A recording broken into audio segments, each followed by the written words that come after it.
Around 10 years ago, a priest traveled to an island in Malaysia with his daughter and wife on a mission to bring the word of God to the natives. Initially, they were warmly welcomed, and the island's inhabitants attended the newly built church daily. However, tension soon arose as followers of the local gods became angry that a foreigner was trying to overwrite their beliefs. Strange symbols and masks began appearing around, and eventually, the church was burned down. In the present, American teenager Toby ignores his father David's request to work on the car together to reminisce about the old times, preferring to fool around on his phone. David decides to work alone anyway, but as soon as he steps outside, he's surrounded by a group of masked criminals who attack him with a knife and steal the car. Because the television is on, Toby doesn't hear anything until the car takes off, and by the time he goes outside, it's too late. David's murder is all over the news, and Toby is overwhelmed with guilt. His mother takes him to see a psychologist who recommends a special program for traumatized individuals, which involves spending time on an uninhabited island for serious introspection. Toby agrees to join the program. A few weeks later, Toby is on a boat to the island, feeling seasick and vomiting. This makes him the perfect target for a prank where he's hit by the sail and thrown into the water. After a whole day of sailing, Leader K explains that each group member will be dropped on a different island and will have to stay there for 3 days and 3 nights. They're provided with a sleeping bag, a tarp, a flashlight, some food, and a flare for emergencies. The next morning, K drops Toby off and reminds him to be on the shore at dawn in 3 days. Seeing her leave reminds Toby of the night the police took his father's body, but he forces himself to get started. He begins by making a flimsy tent with the tarp while talking to himself to feel less lonely, then enters the jungle to gather wood. He finds some coconuts on the ground, but when he moves the vegetation away, he's shocked to find a dead monkey that reminds him of finding David's body. He decides to return to his tent without the coconuts, only to discover another monkey has eaten half of his food. Toby tries to start a fire, but fails and only manages to hurt his hand. Afterward, he walks into the water to see if he can catch some fish. He ends up stepping on some shells and hurting his foot, but finds some clams. His foot bleeds in the water, and this blood reaches one of those mysterious masks at the bottom of the sea. Later, Toby uses his Swiss knife to open the clams and discovers it has a magnifying glass, which finally allows him to start a fire. When night falls, Toby eats the clams for dinner, but they make him feel sick. After throwing up, Toby walks into the jungle with the flashlight to look for the coconuts for a drink, but when he finally finds them, he hears someone running behind him among the trees. By shaking his flashlight around, Toby finally sees a creepy face behind a tree that suddenly runs off. Terrified, Toby runs back to his camp and lights the flare before passing out as memories of his father's death flood his mind. During the night, the high tide takes most of Toby's belongings away. The next morning, Toby wakes up resting against a tree, and there are already cut coconuts waiting for him. After having a good drink, Toby is shocked to notice a girl in the water, and when she tries to leave, he follows her. The girl suddenly turns around with a knife in hand, but she doesn't want to attack Toby. She's following the sound of an animal trapped in one of her many traps. Madeline explains they can't stay there because it's dangerous, so Toby follows her after noticing how deadly those traps are. He has lots of questions for Madeline, but she only shares her name. They reach a dam built by missionaries, and Madeline starts a fire to cook her catch and shares it with Toby. When they're done, Madeline announces she's going home and that Toby can't follow her. Toby tries anyway, and Madeline suddenly takes her knife out again, but it's to kill a snake that almost kills Toby. Before leaving for good, she advises him to stay close to the fire because it keeps the animals away. Toby follows her instructions and falls asleep inside a makeshift shelter on the dam. That night, one of his dad's killers finds Toby and attacks him, but it turns out to be just a nightmare. Awake now, Toby notices the fire is out and tries to start a new one, getting nervous as he keeps hearing noises in the darkness. Thinking it may be Madeline, Toby enters the jungle and finds some thread that shakes some weird decorations on a tree when he pulls it. The creepy figure appears behind Toby and tries to come closer, but as soon as Toby turns around, the creature is gone. The next morning, Toby wakes up in the shelter to find Madeline already cooking breakfast. She notices the wound on his foot and takes him with her to find a special plant that will help heal it. She also shares that she's been on this island since she was a child, and it's only her and her mother left because her dad died. When they find the plant, Madeline applies it to Toby's wound, explaining you can't eat it unless you want to fall asleep. When she puts a bit of it on Toby's lip to prove her point, Toby realizes his lips are now numb. The teens spend the day together, and Madeline teaches Toby all she knows about surviving on the island, from fishing to making a shelter. In return, Toby tells her about things like high fives and the internet. When night falls, Madeline has to leave again, and Toby notices she's going in the direction of the tree with the weird decorations. Madeline leaves him a spear she made so he can protect himself and explains that if he comes with her, her mother will kill him. She promises they can see each other again in the morning, but Toby explains they'll pick him up at dawn, which hurts Madeline, who feels abandoned. Madeline runs to her home in the tree, and Toby stays behind to try to talk to her. So when Kay arrives at the beach at dawn, she doesn't see Toby anywhere. Toby can be heard yelling Madeline's name and enters the jungle with her flashlight to find him. But when she begins hearing weird noises among the trees, she trips and falls, losing the flashlight in the process. Suddenly, Kay finds herself blinded by her own flashlight, but when she comes closer to see if it's Toby, the light goes out and the flashlight is thrown to the ground. When Kay reaches out to grab it, she notices two glowing eyes in the dark, and without warning, a paw appears on top of her hand. For a few minutes, the only noise in the dark is Kay's screaming. The next morning, Toby wakes up realizing he fell asleep while calling out for Madeleine, so he must rush to the beach, but he finds it empty. He sits to wait just in case, and after a few hours, he notices a lifebuoy floating around. When he enters the water, he finds a whole trail of objects and follows it to find Kay's boat floating upside down. To his surprise, Madeleine's mother is swimming out of it with Kay's supplies. Once the woman is out of sight, Toby swims inside the boat to investigate and finds two flares inside a cabinet, but to his dismay, he also finds Kay's body behind a door. Terrified, Toby begins swimming away before he runs out of air, only to get his clothes stuck on another door. Fortunately, he manages to untangle them and return to the surface just in time. Afterward,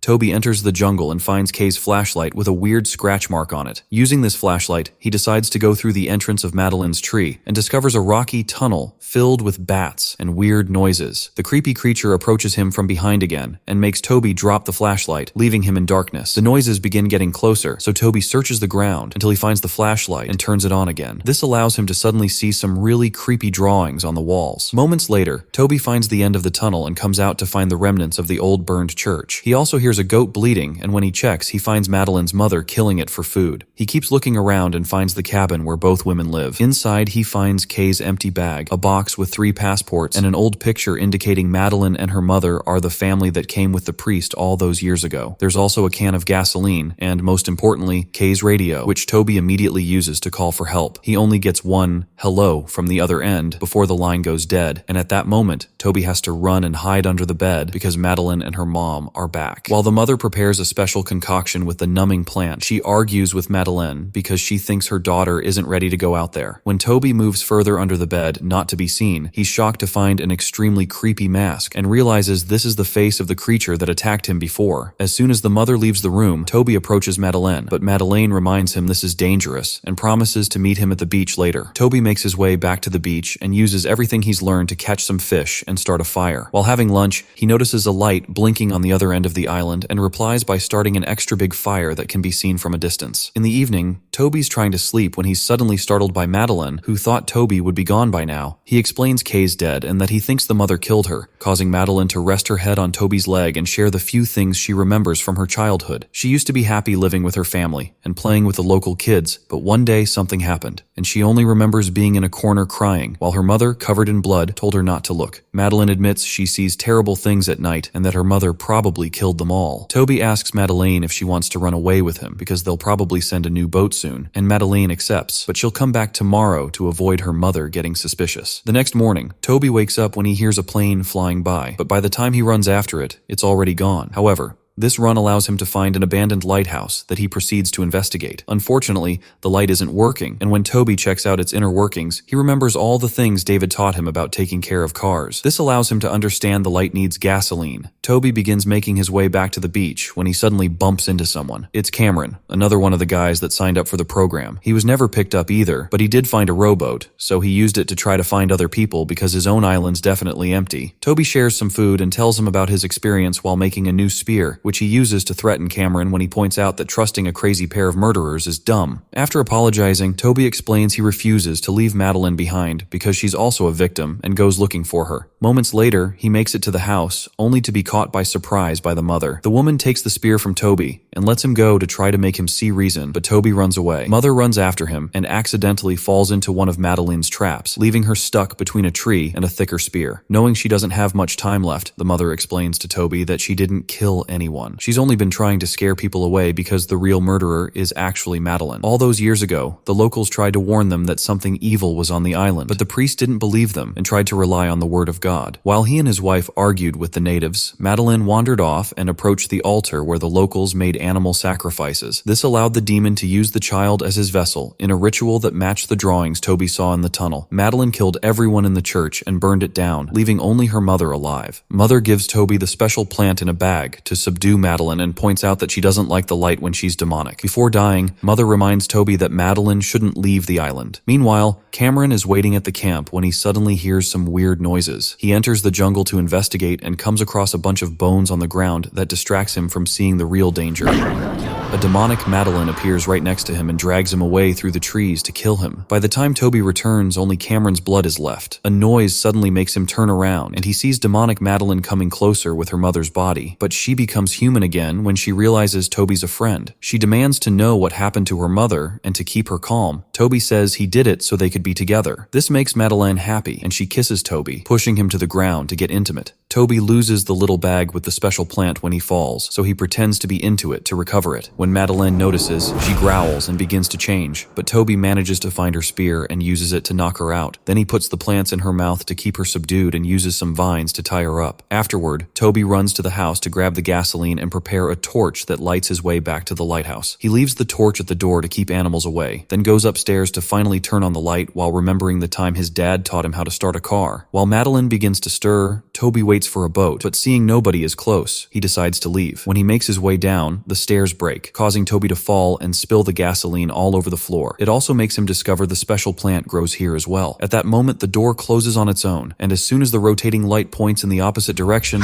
demonic Madeline sneaks into the shadows to attack. Toby manages to grab some of the plant before he's dragged away, but Madeline's too strong, and when he tries to use the plant on her, she turns his hands around to make the juice fall on his eyes instead. Madeline then jumps away when the light comes inside again, so Toby uses the chance to approach the sink and wash his face. Floating in the water, he finds a glass shard, and when Madeline has enough darkness to attack again, Toby uses the shard to keep her away. Toby considers using the torch as well, but when he approaches the door, he finds little Madeline crying. He worries about the child, but this is actually a trap, and the kid reveals her demonic face before returning to her adult form and jumping on Toby. A boat can be heard approaching the island, so Toby needs to think fast because Madeline's in the process of possessing him too. Toby manages to grab the shard again, and when Madeline grabs his wrist to stop him, Toby improvises by turning the glass enough to make the light reflect on it and burn Madeline's face, getting her to back away. Toby runs outside and grabs the torch to throw it at the gasoline, starting a fire. Madeline turns human again to try to be pitied, but Toby just closes the door before running away. As soon as he makes it to the beach, Toby notices the boat is following the direction of the lighthouse, so he gets in the water to go after it. Unfortunately, he isn't heard when he cries for help, and the noise allows demonic Madeline to sneak behind him and finally kill him. A few moments later, the rescuer leaves the island with Madeline aboard, believing her to be the person who turned on the lighthouse. As soon as the man is distracted, Madeline reveals she's still possessed and will cause more trouble in the city soon. Here, the movie ends. If you enjoyed the video, don't forget to hit the like button. Also, don't forget to subscribe to the channel for more content like this. Thank you for watching, and see you in the next videos.